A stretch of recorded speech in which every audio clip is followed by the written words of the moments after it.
time has come. All nations, all the means of communications, the Church of Jesus Christ, gather to hear the ruler of the Gentiles, the one who died, was resurrected, and returned to life. He has returned. The Lord is here. José Luis de Jesús Miranda, the man Christ Jesus.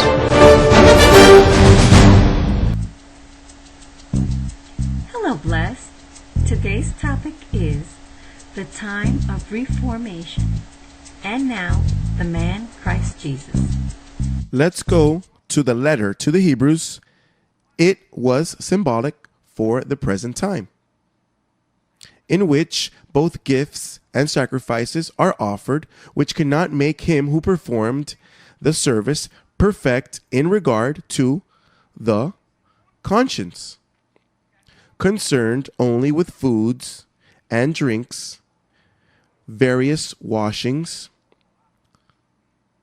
That's what the Jewish people do, and fleshly ordinance opposed until the time of Reformation. So then, this was imposed until the time of Reformation. And the question is, when is the time of Reformation? Because it was supposed to happen 2,000 years ago.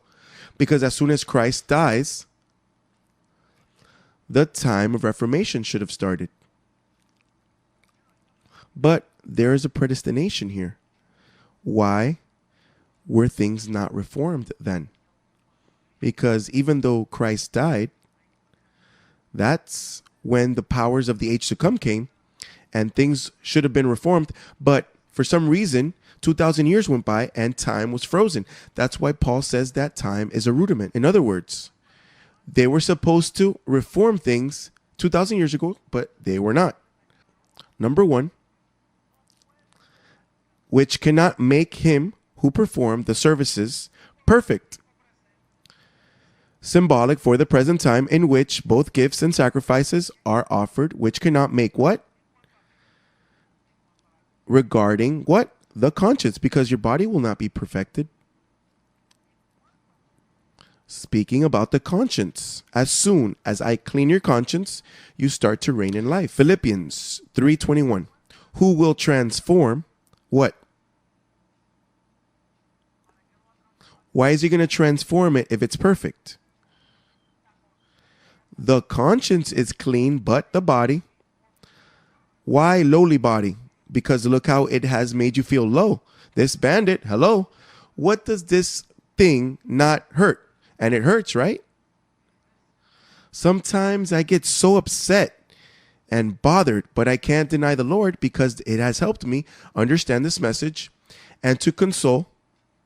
But I have been very bothered by this body that I have. And it is there for that. Look what it says. Who will, this means that it's not transformed yet, who will transform our lowly body that it may, hello, be conformed to his glorious body, according to the working by which he is able even to subdue all things to himself. This means, going back to the topic, this means there is a perfection that the evangelical world has not experienced. You know why they have not experienced it? If they are honest, you can ask them, why do you fast? Why do you think that you could lose your salvation? Why do you think that the devil can go in you? Why do you think that God can find you in sin? Why? Because they do not feel perfection. If they felt perfection, they would say, no, of course. Nothing could separate me from the Lord. I am saved forever. How can something perfect be lost? The question is, if that happened 2,000 years ago, then why weren't people perfected in their spirit? Not even one, even Paul, but he died. But change was supposed to happen 2,000 years ago, but why didn't it?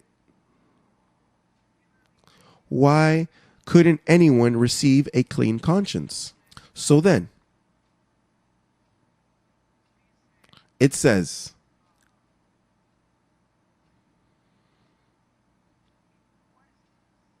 imposed until the time of what? Of reformation of what?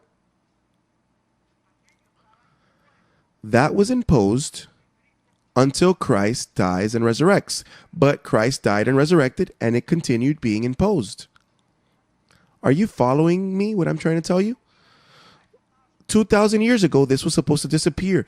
Baptisms and the cleanings and the laying on of hands and the doctrines of Christ, all of that was supposed to stop over there, but it didn't stop. It continued. So then this was a predestined act that no one would understand, the Reformation. And notice, with reason, verse 11, look what it says. Verse 11 of Hebrews 9.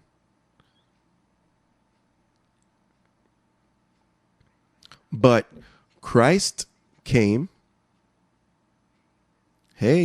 and being present means corporally. This means that even though it took place, just like Paul, he knew the revelation, he understood it. And what did Paul say? After my departure, grace would continue?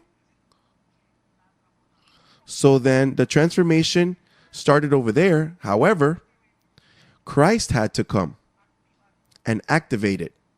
Well, look at 1 Corinthians 4:5. Therefore, notice how things were so confusing back then. Everybody was filled with questions that Paul had to say, therefore, judge nothing before the time but Christ came, until who will both bring to light the hidden things of darkness. You know that's what I'm doing, bringing to light. Bringing to light that situation took place. That's what I'm doing, bringing out to light. Because this was locked up. This was not seen. Look what it says. Luke 18:8. I tell you that he will avenge them speedily. This is a parable. But there was a question. Nevertheless, when the Son of God comes, look at this cut. He was speaking about Jesus of Nazareth. How could he be talking about Jesus of Nazareth if he was already dead? This means that they were waiting for the manifestation of the Son of Man. Look what it says. Nevertheless, when the Son of Man comes, he will rapture them and take them to heaven. And where was he going to find faith? In the churches, in the congregations. Will he find faith?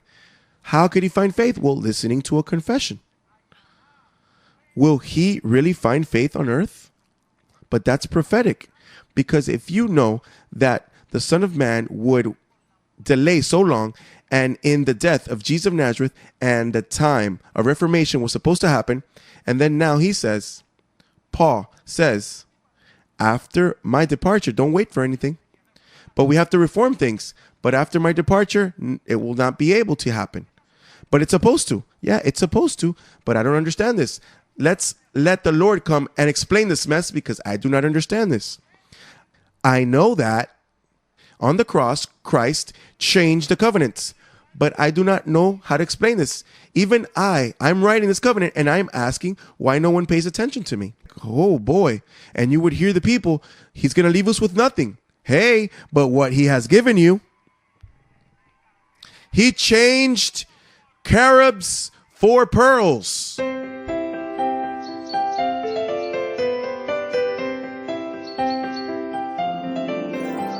Blessed, I am a good fellow soldier.